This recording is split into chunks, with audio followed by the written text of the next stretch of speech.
Welcome and good morning. Welcome to today's first session in our three-part Financial Capability Month webinar series.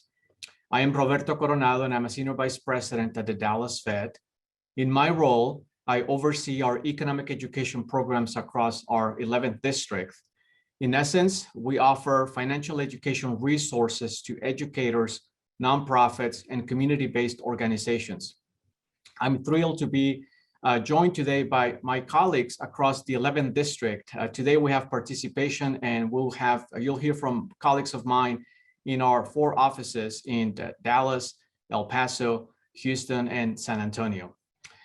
April is, as many of you know, April is nationally recognized as Financial Capability Month.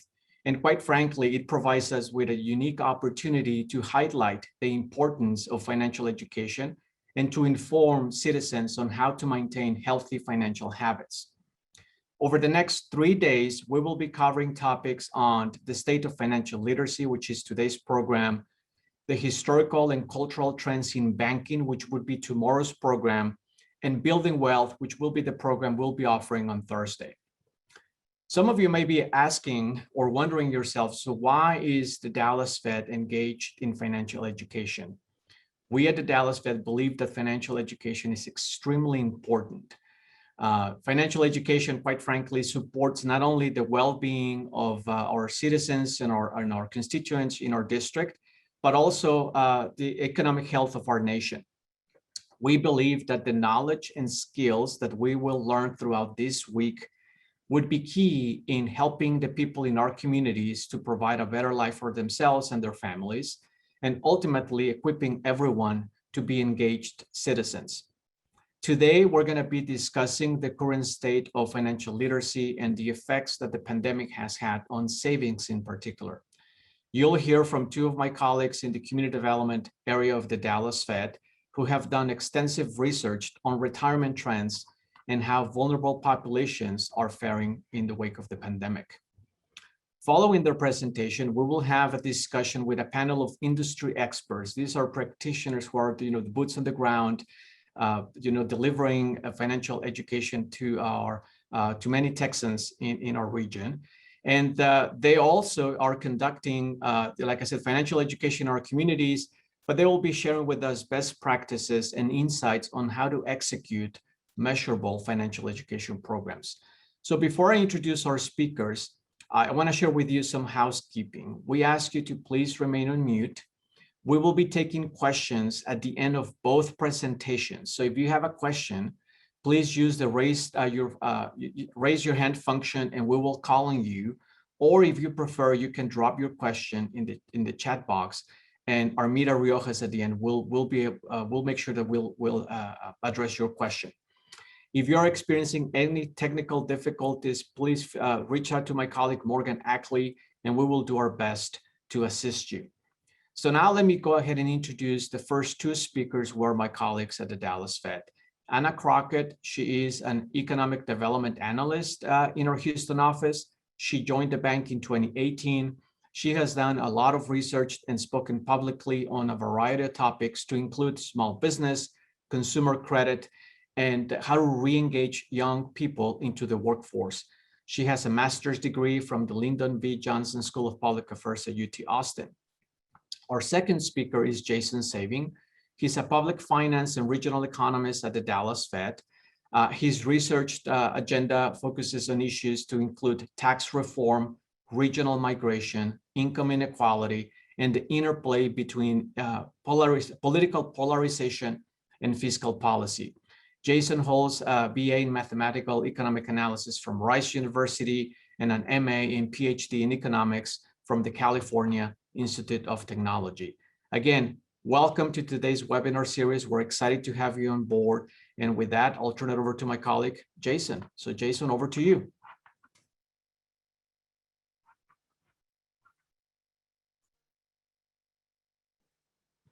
All right, great. Thank you, Roberto. It is an honor to be here. I very much appreciate everybody who's come. We all do here at the Fed. As Roberto said, these are issues we care a lot about. So thank you for listening, and we'll try to make it worth your while. So this presentation is really a retirement reality check You know, it's tough saving for retirement, and we thought we would research this in more detail. Next slide, please. So just want to remind everybody of one ground rule for us, which is that the positions we're taking, the views that we're stating in this presentation are things that Anna and I believe, to the best of our ability, are fully accurate, but they are our positions and are not official positions of the Federal Reserve System. Next slide, please. So financial security, as all of you guys know, COVID-19 has exposed people's lack of financial security. Now, to be sure, there are short-term issues like, can I put food on the table or not, that are well worth talking about. But also, this crisis exposed long-term issues with retirement readiness that are worth discussing.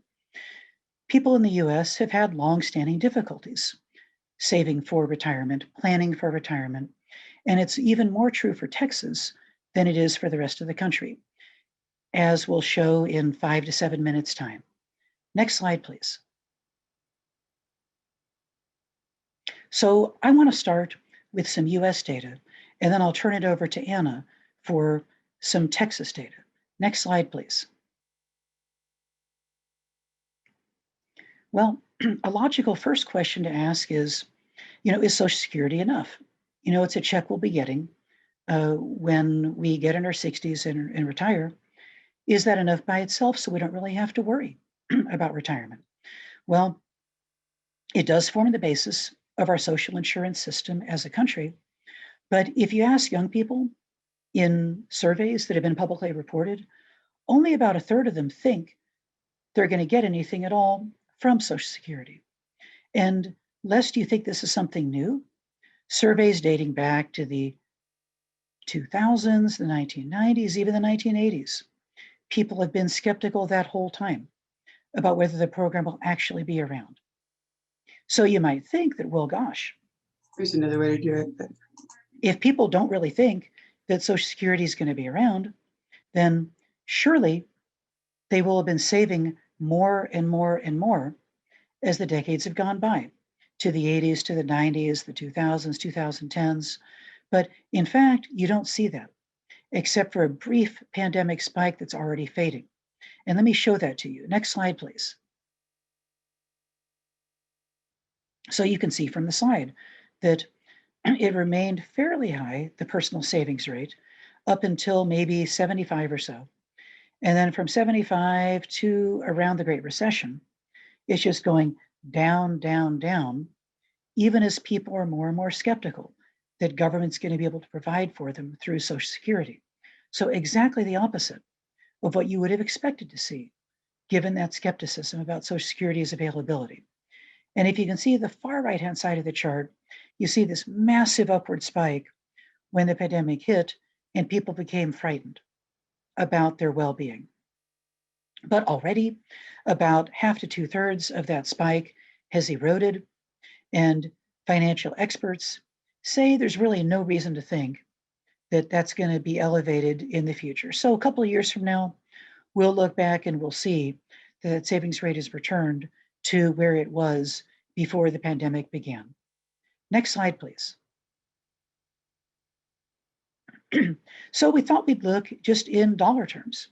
What is the average annual Social Security benefit, and how does that compare to median earnings of a worker? If Social Security provides what we're earning anyway, then you might think, well, great, maybe we're fine, we're in good shape. But in fact, it's nowhere close. Social Security does give you a little bit more than the poverty line, but not nearly enough to replace pre-retirement income. Not even close to being 70% of that income, which you might have heard is sort of a rough guideline. I think we really need to be more at 80 or 90% rather than 70, but 17 versus 41, nowhere close to providing what we would be looking to have a middle-class retirement. Next slide, please.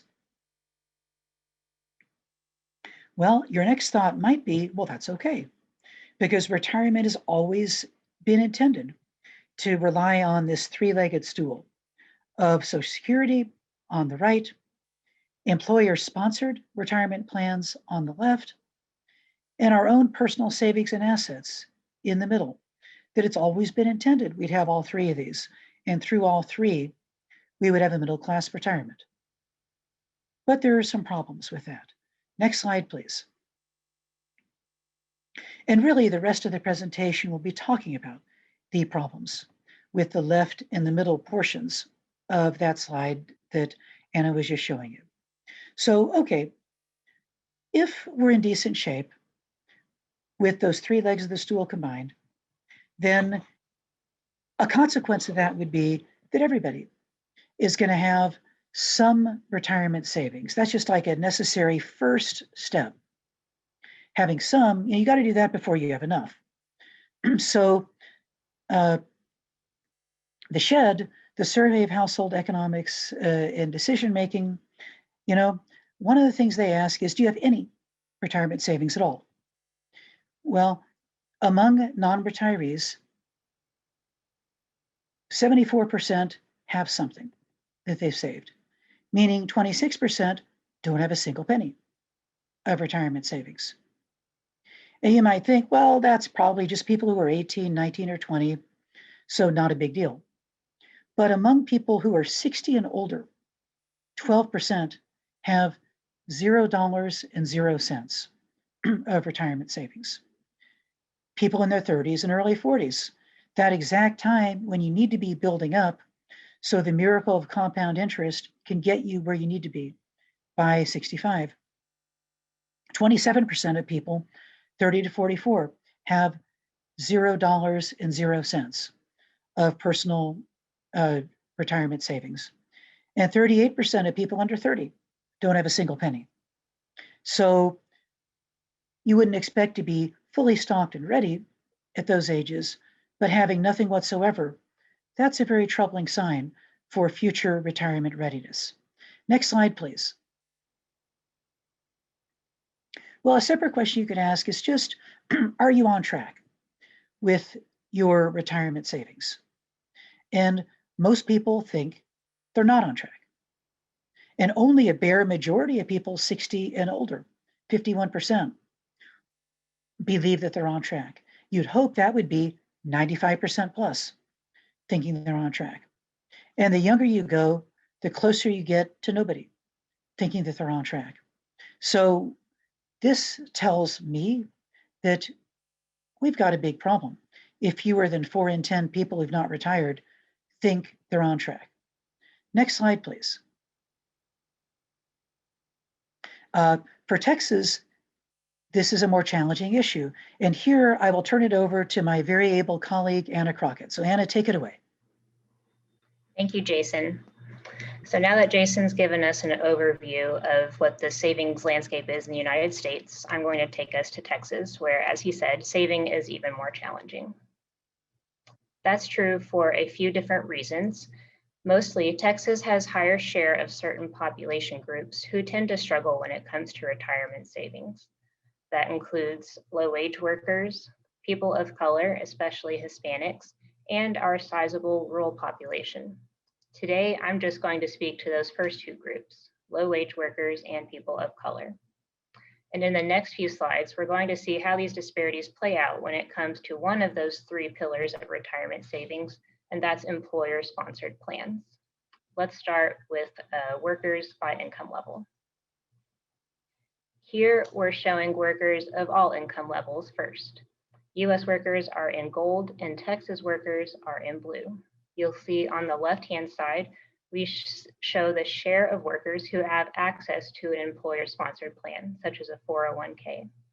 On the right-hand side, we then have those who participate in such a plan, because just because you have access doesn't mean you always participate. As you can see on the left-hand side, about 58% of US workers of all income levels have access to an employer-sponsored retirement plan. That's compared to about half of Texas workers.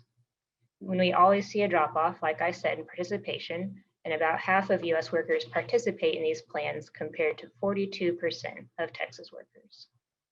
Now let's add low-income workers to the mix. You'll see that low-income workers are depicted by the pale gold and blue bars. Starting again with access, only about a third of low-income US workers have access to an employer-sponsored plan, compared to 1/4 of low-income Texas workers. Again, we see that drop off when it comes to participation. 20% of low-income US workers participate in these plans compared to just 16% of low-income Texas workers. So obviously, Texans fall short when it comes to both access and participation in these plans, especially our low-wage workers. And this is important because Texas has a higher share than average of low-income workers. As I mentioned, another group that has trouble with retirement savings in general is people of color.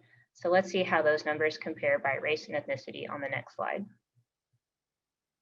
Here we have the same setup with access and participation. The medium blue bar depicts Black Texans and the dark blue bar depicts white Texans. You can see that the numbers are fairly comparable when it comes to access. There is a 2% gap with 57% of Black Texans having access to a plan compared to 59% of white Texans. We do see that gap widen when it comes to participation. 47% of Black Texans participate in plans compared to 52% of white Texans.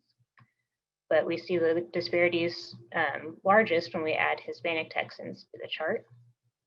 And Hispanic Texans are shown by the pale blue bar. Only 37% of Hispanic Texans have access to an employer-sponsored plan, and 28% participate in such a plan. Many factors contribute to these disparities. When it comes to Hispanic Texans, they tend to have a high share of employment in low-margin sectors like restaurants and retail, which typically do not offer retirement benefits, or largely do not. Also, compared to Black and white Texans, Hispanic Texans have relatively lower educational attainment levels, which may lead to lower levels of disposable income that can be put away for retirement. These are just some reasons that we can think of that might explain some of these disparities. And of course, these disparities are in addition to the formal and informal barriers traditionally faced by people of color in the workforce. In summary, the data clearly show that Americans are not as prepared as they need to be for retirement, and this is especially true for us here in Texas.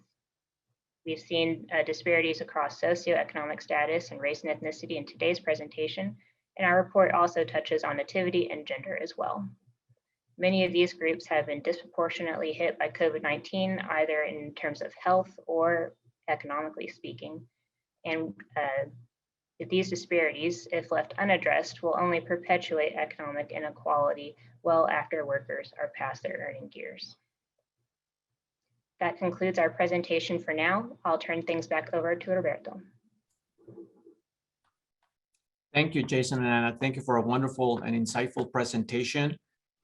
We will be taking questions for Jason and Anna at the end of the program this morning. So please, if you have a question, start thinking about those, formulating those. And you can use your raised hand function at the end of the program or just drop them in the chat box. So now I'm going to turn it over to my colleague, Armida Riojas. She is the director of our economic education program at the Dallas Fed. She is responsible for a wide range of outreach activities that educate and strengthen the connections and the partnerships with the stakeholders of the bank across the entire state of Texas, northern Louisiana, and southern New Mexico. Under her leadership, we have revamped the Dallas Fed Economic Education Program that now focuses on more impactful delivery of resources to include financial literacy material to school districts across our region. Armida will lead us through the conversation with some of our community partners. Again, thank you for joining us this morning. And Armida, I'll turn it over to you. Thank you, Roberto. I appreciate that. And thank you to Anna and Jason for a very insightful presentation. We're joined by two community partners, Donna Normandin and Kristen Linscott. Donna is the Senior Vice President and CRA Officer at Frost Bank. This is a position she has held for the past 24 years of her 35-year career with Frost. In this position, she's responsible for the bank's Corporate Community Reinvestment Act, obviously also known as CRA, and she's responsible for its portfolio, which also includes creating and setting the bank's CRA strategy for the corporation and monitoring regional strategy with regional leadership. We also are joined by Kristen Linscott today. Kristen develops community and corporate partnerships for the Plano Public Library as part of the outreach and engagement team.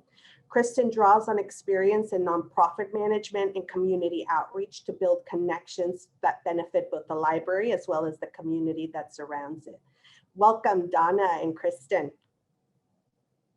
So I'm going to start off with some general questions for both of you, and then we'll definitely be taking some questions from the audience. So please, audience, start thinking about some questions that perhaps you're getting ready to ask of Kristen and Donna, but of course, as well as Anna and Jason.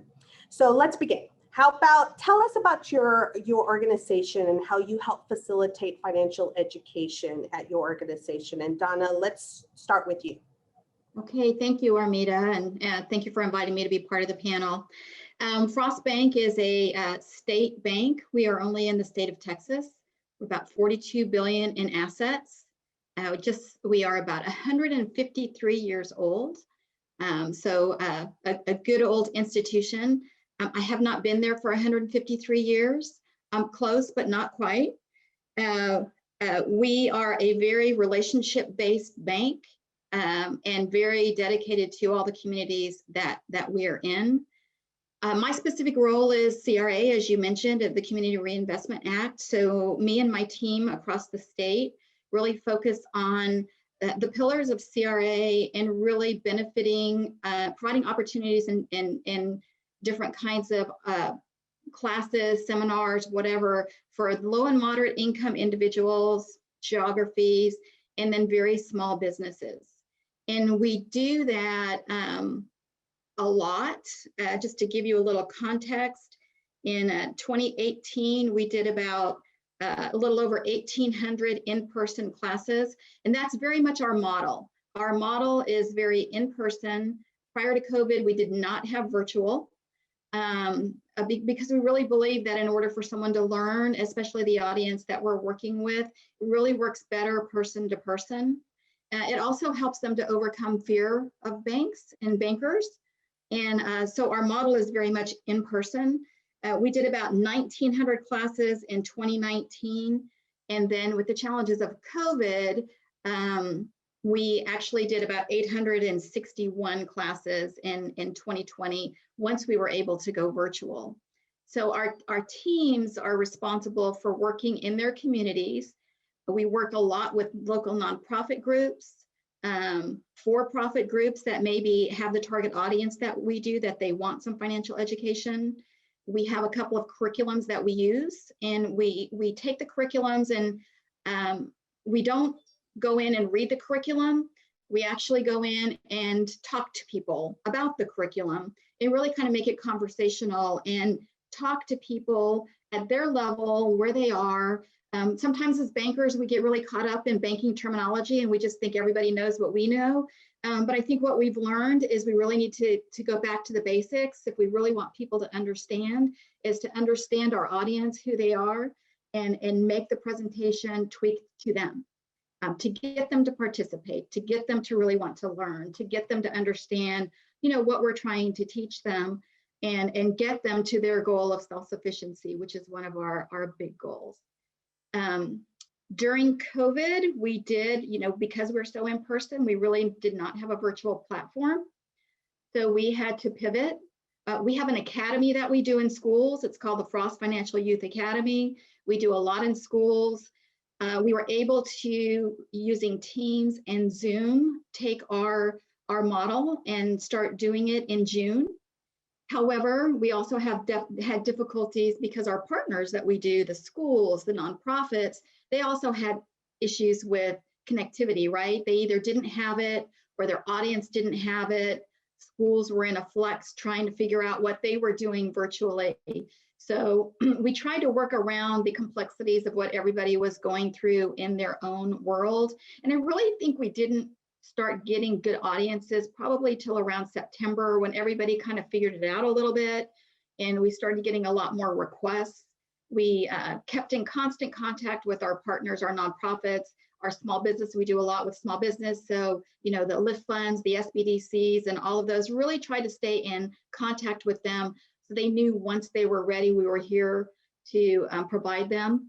And then we also tweaked kind of our presentations a little bit and some of the things that we do to address, preparing for COVID or the COVID pivot, or, how do you operate in a COVID environment, and really try to, bring it to a COVID environment as well. So that's kind of where we are right now. We are still in that virtual environment. We're starting to see some requests for in-person. However, we're, trying to be respectful of audiences and our employees and what the state is mandating, and trying to really go into it slowly. But we do see that coming back, which I think is very positive. And yeah, just, we try and do whatever we can to help and try and model for our audience. And I think that's one of our keys. Yeah, I think it's key that we have a conversation around the potential impact that the pandemic had on your audiences. So it seems like you have a broad array of audiences. So we'd love to hear, and after we go with Kristen and talk a little bit more about her organization, love to hear, in addition to your response to how you interact with the audiences, perhaps a little bit more on your audience's impact because of the pandemic, right? So we'll come back, Donna. Okay. Let's pivot over to Kristen. Kristen, can you tell us more about your organization and how you engage with financial education? Sure. Thank you so much for inviting me, Armida. We're pleased to be here. I'm pleased to represent Plano Public Library, and we've really enjoyed a long partnership with the Dallas Fed, helping us to make our way in this financial literacy environment. First of all, I'd like to say that libraries are really well positioned to participate and be part of financial education, because the community is already coming to us for things that assist them, including computer use and internet access, job skills training, technology assistance, civic engagement. And so we are a place that also is open and available to the entire community. We serve individuals of every age, every ethnicity, and educational background and economic circumstance. And so we are very pleased to take a role in the educational arena. The Plano Public Library began kind of more purposeful, intentional action in the financial education world in 2017, 2018, when we participated with the American Library Association and FINRA. We're offering a traveling exhibit. So it traveled the nation in 2018, and it was called Thinking Money. So Thinking Money, we were the only Texas library to host the exhibit, but it was addressing some of the concepts, like the concept of interest, both paying and earning interest, making financial decisions. What is a want versus a need? Saving for a rainy day or a sunny day. I mean, right, we save to meet goals and purchase things or take trips that we enjoy. So it's not only for a rainy day, but for good times as well. Avoiding fraud, and also the psychology of spending, kind of how we make those choices. So that exhibit was addressing all of those things. So in preparation, we began to broaden what we did in terms of financial education. So we were already providing tax assistance at this time of year through AARP. So they were AARP volunteers were coming in to assist our community with preparing their taxes. And we were already doing some Medicare and Medicaid kind of information sessions.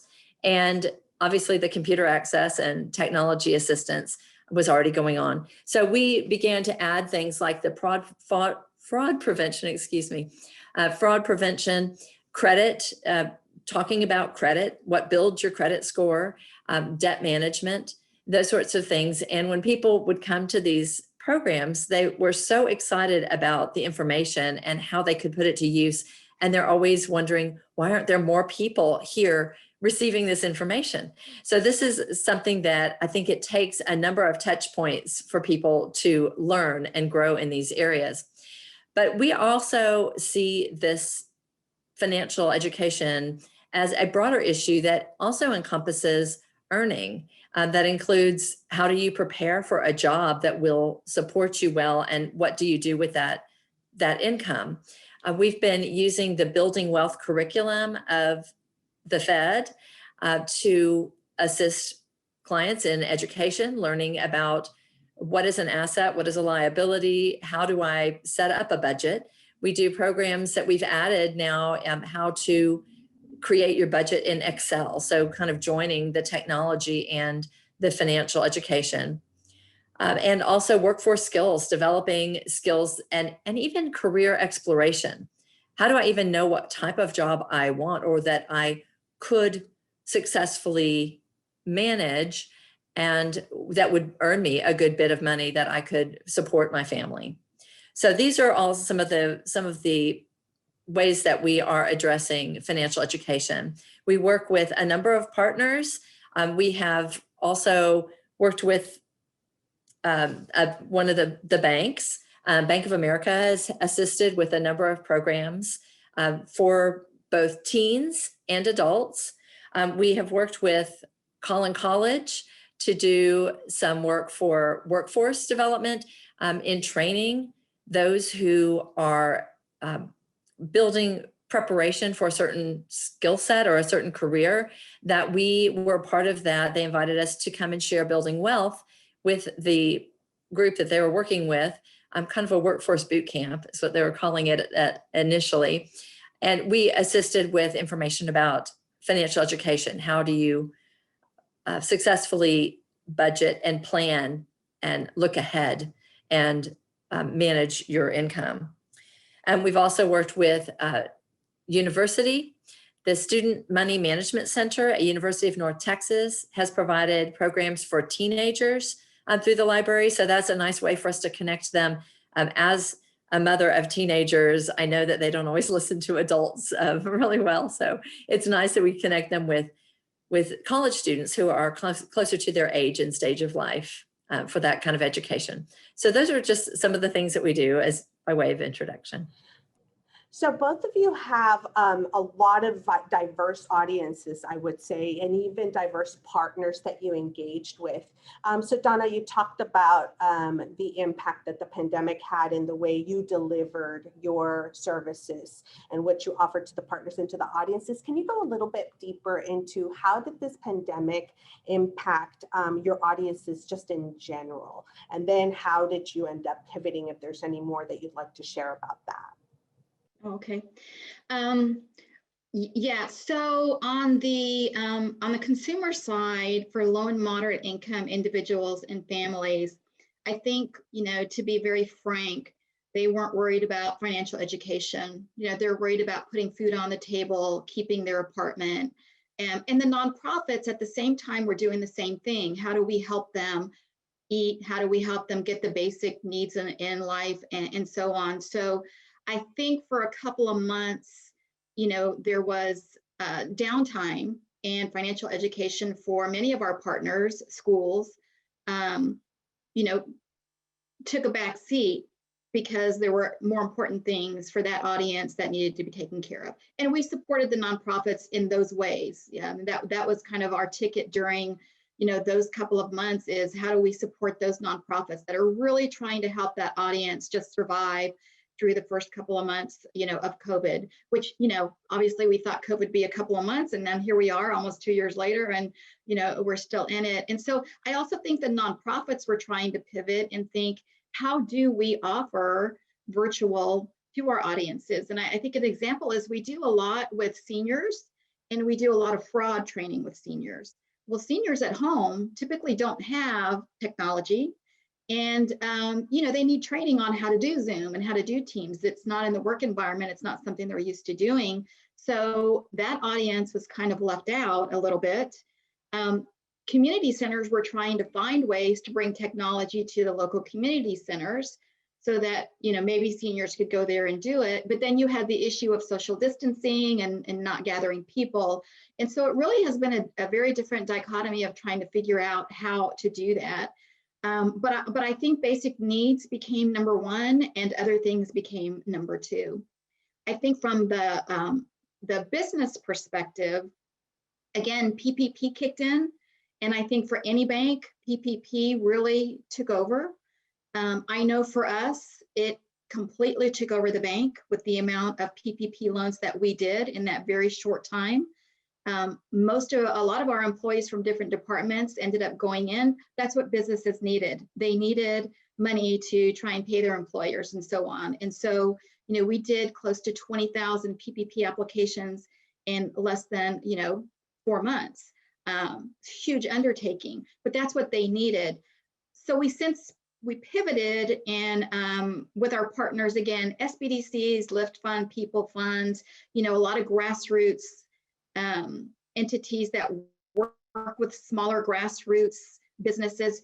We really tried to come up with plans to figure out how do we get to the really small businesses to get them to apply for PPP and get the funding. And it was not easy. Even for the nonprofits, it was not easy. They needed a lot of help. So we've tried to put programs in place with the nonprofits. And even now we're doing that with PPP too, really trying to find out how do we get these really small mom and pop businesses, to apply. We spent a lot of time on the business side doing PPP.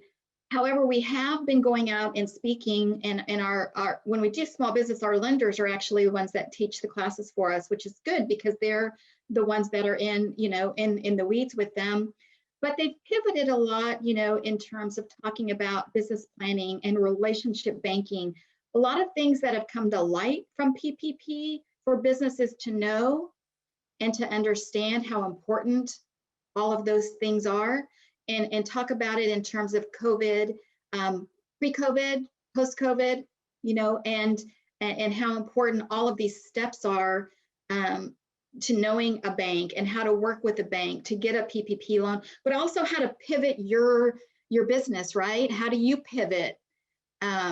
Whether it's social media, whether it's redoing your business plan, because now you're going to have to go virtual. We really tried to pivot our subjects to talk more about helping them through the pandemic in their business model, instead of teaching them about a business plan or getting your financials together, because they were learning that during PPP. So a lot of pivoting to try and match what was happening and how do we support what was happening. And I do find, with the nonprofit, there is still very, very much a need in the LMI community for the basic needs, but I think slowly the financial education is coming back. And again, we're going to pivot our thought process and how do we make that mesh with, pre-COVID, post-COVID. And it seems like the pandemic is just creating this perfect example of the importance of building some of your financial capability up, right? That it Absolutely. just it came to life. Right. For many. Right. Kristen, how about you? There is an importance to savings, right? But when you're talking to low-income audiences, it's not an easy conversation, and so it's how do we get them to change their mindset? It is definitely a mindset, right? It's not a learned behavior. You have to learn that behavior. And then when you go through a crisis like this, it becomes even harder, I think. Thank you, Donna. Kristen, what about you? Well, the pandemic definitely changed the way that we did our programs, delivered our programs. So everything was changed to a virtual format. So we have added some things and had really tremendous success with online programming. Now, the concern is still that the digital divide has just been widened significantly in this pandemic, because those who don't have access to technology or don't know how to use it are at even more of a disadvantage than they ever were. So we know that we are not reaching everyone, and I'm anxious to get back to some in-person programming. And we have been doing technology training, for instance, with low income, and some to the point of Anna and Jason's research, some of our Spanish speaking community, we've been working with them on basic computer skills, because how do you even think about saving when you just have to get a good job? You have to be able to take care of your children's needs with school. There are so many things to think about. So we have changed everything to virtual format.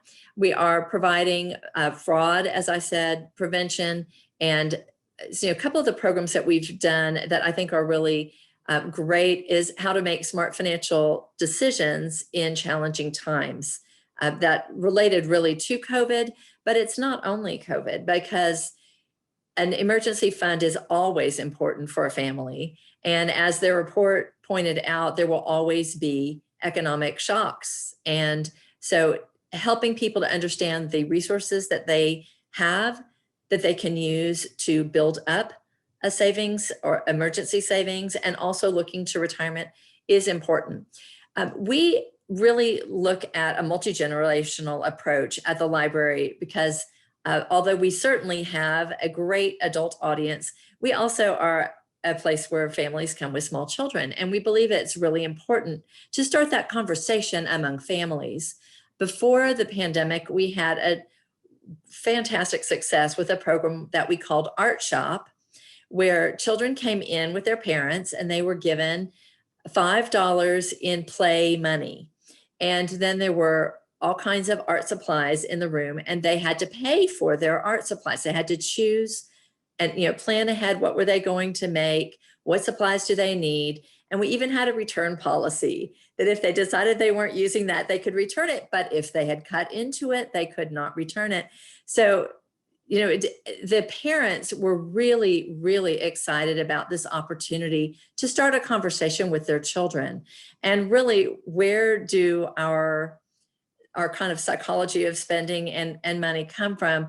It's very strongly from our home, from our family of origin, from the what we saw happening in our household growing up.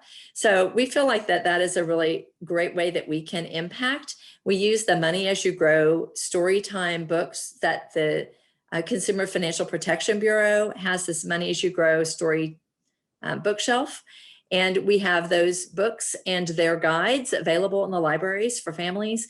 And many of the families have responded telling us that they want to have more conversations with their children about budgeting and planning ahead and saving. So, that's a tremendous win. That is not something we've been able to figure out how to replicate in this environment. So that hasn't been happening for the last year, but we are looking at ways to increase our work with the young children. And really, it's a way that you can reach adults as well. When we reach children, we are starting those conversations that also open our families to hearing about, oh, yeah, I should probably think about saving or a budget or an emergency fund. So that's one of the ways that we feel is very helpful. I can attest that I learn something new every day. My 10-year-old brings me something new. I had no idea. I'm learning as we go. So thank you for that. Let's change gears a little bit. And Donna, let's briefly talk about Community Reinvestment Act, which I think many of our audience members know that this is the CRA. The Community Reinvestment Act, for those that may not know, was enacted by Congress in 1977, and it is intended to encourage depository institutions to help meet the credit needs of communities in which they operate, including our low to moderate income neighborhoods. So question for you, Donna. How has Frost Bank's financial education efforts been successful in meeting the needs of the low to moderate income community or population as defined by CRA?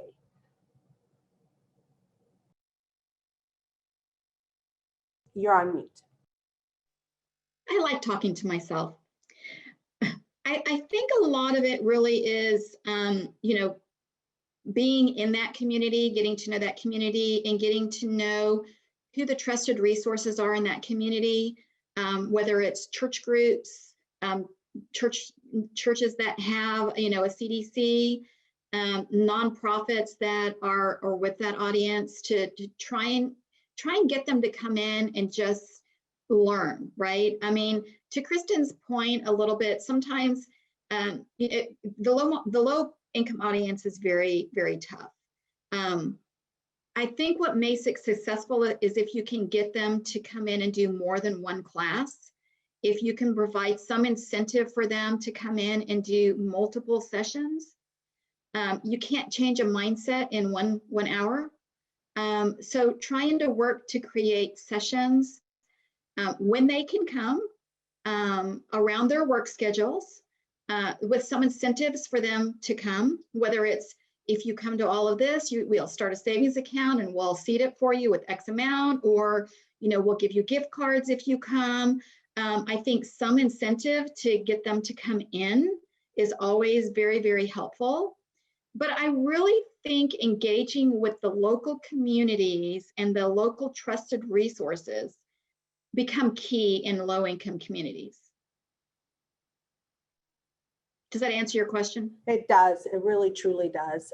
One final question from me, and then we'll start kicking it over to the audience members and whatever questions you may have for our panelists and our speakers.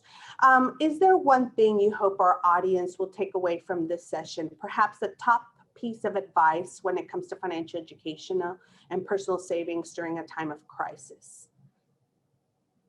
Well, for me, I would say financial education is definitely a benefit, but know your audience and try and fit what you're teaching to what their needs are.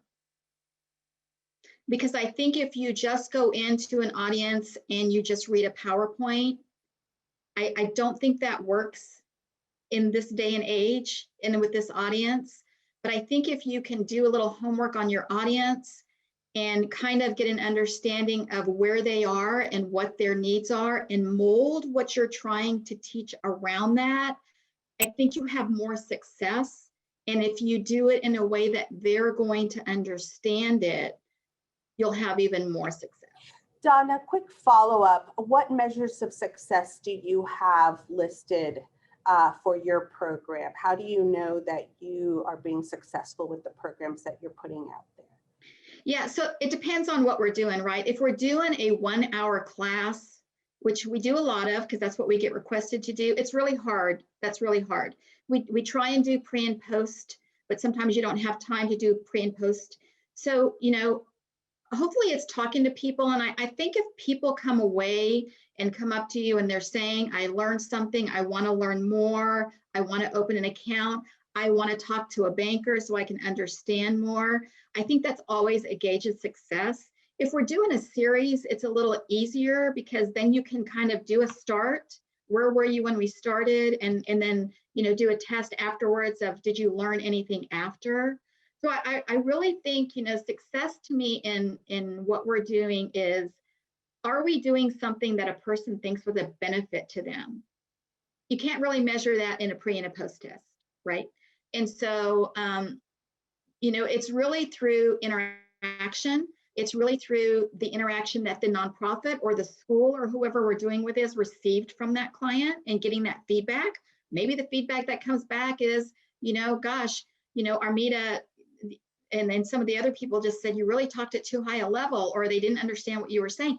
I mean, that's really, obviously we didn't do what we were supposed to do, but if they come back and they say, God, we really like that, we didn't know that information, we learned something, then that's kind of success to me.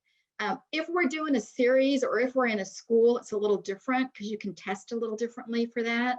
But sometimes it's hard to, you can't define success as they learned 10 questions and answered 10 questions.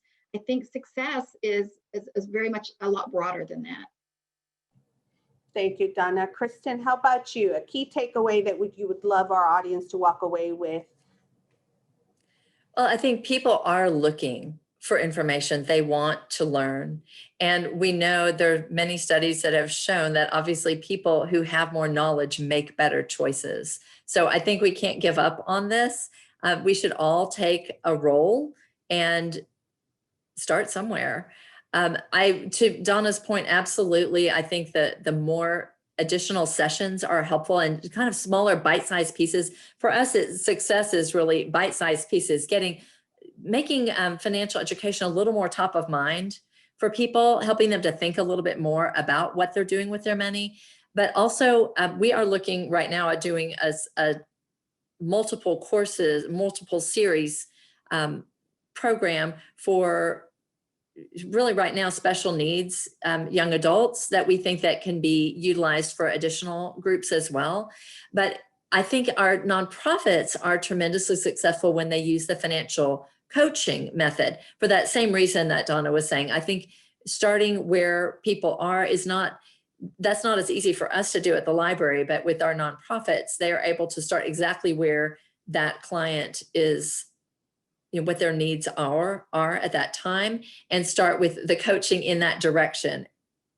everybody's probably going to start someplace different. But it's an important concept for people to learn about, and people are interested. We get wonderful responses from people when we do the programs, and don't forget the youth, because our young people are interested, they're hungry for the knowledge and the skills, and they just need the knowledge and the ability to practice. So giving people ways to practice those skills. Safe follow-up question for you. What are the measures of success that you have defined for your program? Success is really raising that awareness that people are, and I agree with Donna, when people are asking questions and giving us comments, oh, this was great, it really helped me think through some things. And also we have the opportunity to direct them to credible resources like the Fed, like the Federal Trade Commission and the FDIC and the Consumer Financial Protection Bureau, to give them some solid resources that they can use to meet their goals. So that interaction where they're asking questions and giving us feedback, that is also success for us. Thank you for that. I see a comment from the chat from Anne. She often adds to evaluation question, was this worth your time? So really getting the response from the people that she's interacting with, right? Just similar to what you both said. So I'm going to turn it over to questions. I know we have some questions coming up in the chat. I'm going to ask the audience to please continue adding your questions to the chat. We'll try to get as many as possible, but also feel free to use the raise hand feature, and we're happy to call on you to come on mute. I'll start with the first question, and I think this question is for both of you. What advice would you give to nonprofits, particularly startups, to engage the assistance of financial institutions to leverage their commitment to the CRA mandate for LMI communities they serve? Donna, we'll start with you, and then Kristen, whatever perspective you may be able to bring from your view. Okay, so I would say for a startup or even a nonprofit that is in business is to, if you're really thinking about LMI in terms of CRA, is to understand CRA and what CRA is about and the audience that it serves. And if that is the audience that you serve, then do an outline. When you go to a bank, and I can only speak for Frost, but when somebody comes to me and wants us to engage with them, I want to know what they're doing. What is their mission? What is their objective? Who is their audience? What are you doing? And what impact are you having?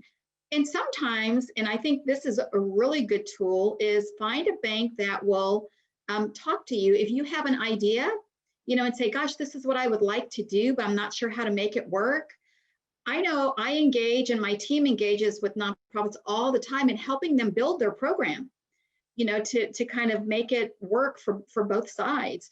And so I think having that conversation with the bank, but just knowing your nonprofit, who your audience is and what you're trying to really do with your audience, what your ask might be from the bank, is really a good idea. But use the banks, and I only speak for Frost, but as a brainstormer, right?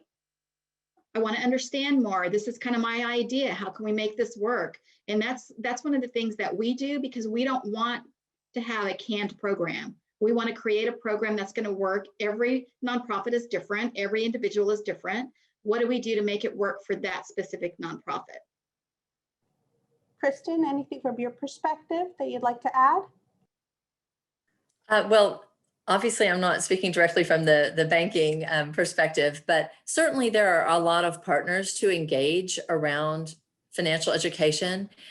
So there are additional organizations that you could consider brainstorming with and talking with, because I think the more of us come together, the better programs that we can create to exactly what Donna's saying, meet people where they are. So thinking about your clients and exactly what their needs are.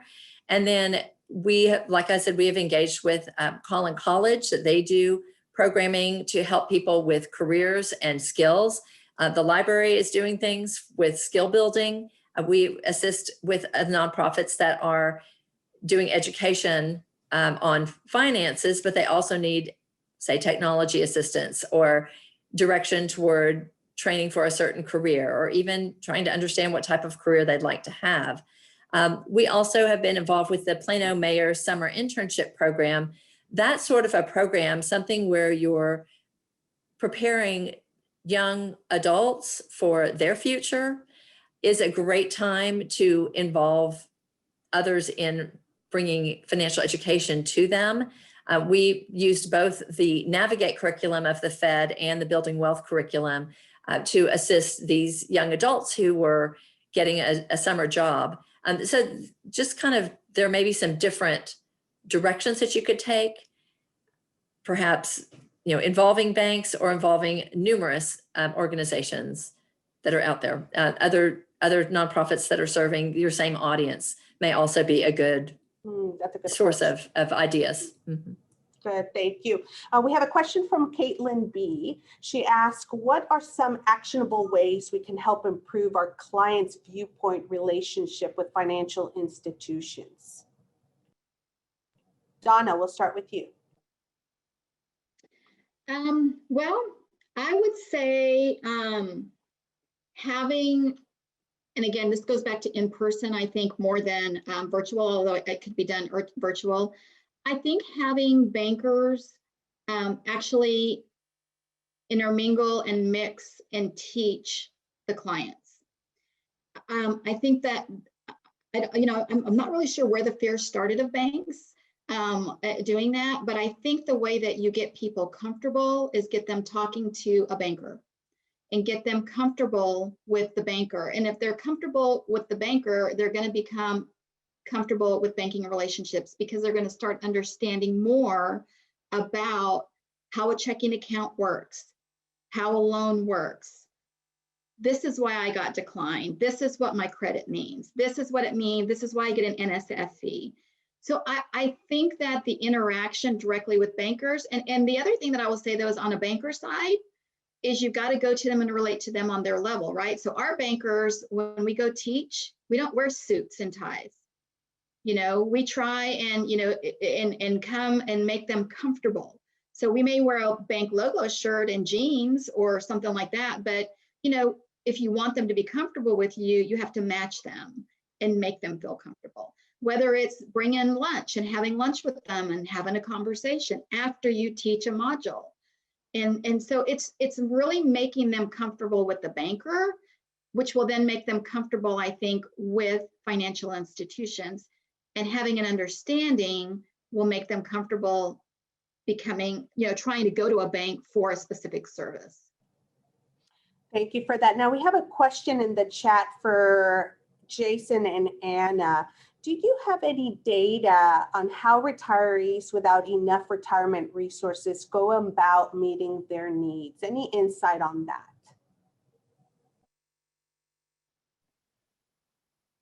Well, so I don't mind starting with that, and then Anna can chip in with whatever other insight she has. What I would say is, I think it's very tempting for us as human beings to think, if retirement insecurity and financial insecurity is a problem, there must be one answer where, if we can only find it, then we can make everything better for low and moderate income people. But to my mind, does systemic discrimination matter? Yes. Does subpar K through 12 in poorer communities matter? Yes. Does a lack of financial education for things like knowing how to, write a check or manage your money in a savings account, does that matter? Yes, it's a many-faceted problem, and all of those things are important. Does the fact that poor people just don't have that much money to be able to save matter? Does our tax system here in the state of Texas, that is pretty regressive, relying solely on the sales tax? And I'm not working at the Fed. I don't judge the way any of that should work. I only point out that economic analyses have shown that it's more regressive than the national average. And that matters if you're thinking about low and moderate income people having the resource base that they need in order to be able to adequately save. So, there's plenty of data. There's not time to really bring much of it out, but I think what it supports is that all of this matters. But economic education is certainly a very important piece of that puzzle, and financial education being an important part of that. But there's not just one thing. Anna, do you have anything you'd want to add to that? I'll emphasize what you said. It's a multifaceted approach. I think, we saw in the slides that even having access to a plan at work will not always get you there. You need to be able to participate, however that means to you. But you can't participate in anything unless you have access. So there's just so many different layers of complications. And I agree that the answer is multifaceted and not just one single solution. And one other tiny thing I would throw out there is that, we often, I think, tend to think in our minds that if only we can get rid of like racism today, then we're good. But the problem is, these wealth inequities that have happened over many decades because of discrimination in the past, redlining, all the rest of it, getting everybody's mind right today and changing policies today is not the end of the story for having everybody be equal, for retirement savings and all the rest of it. Things that we did wrong before have a lingering impact now. And I don't mean by that at all that we shouldn't work on getting things right now. We should. That is crucially important. But there are lots of historical factors as well as current factors that we have to be mindful of in trying to create a more inclusive economy, a more inclusive recovery, and a more inclusive future. And I guess I promised only one point, but I want to make one more, which is that, we are getting more diverse fast. And if back in the 40s and 50s, we might have imagined that we could focus just on, frankly, white guys, we cannot do that in 2021, where we're plurality Hispanic now. And the future is we're going to be more and more diverse as a state, and the country is going that way too. So it is an economic imperative that we bring all groups into the economic mainstream. It's not even an option to indulge our bad impulses, even if we wanted to. But we never should have wanted to. But even if we did, we can't now. We have to bring everybody in. Thank you. Sorry to be on the soapbox. I'll get down from it now. In fact, I think we have a question that you've touched on the response to, but I want to make sure that we answer this directly. This is a question from Eric K. And the question says, Anna has shown some static racial disparities in access and participation to retirement plans. Are the disparities decreasing or increasing over time? And which factors could justify that trend? That's a great question. And that's true. I only have a snapshot in time for what those disparities look like by race and ethnicity. I have not looked at the numbers over time, so I could guess, but the data person in me does not want to do that. So I'm afraid I don't have those figures off the top of my head. We can follow Jason, up with more information after the program. That will work too. Happy to. And Jason, I'll offer you the opportunity to weigh in case you've seen those figures.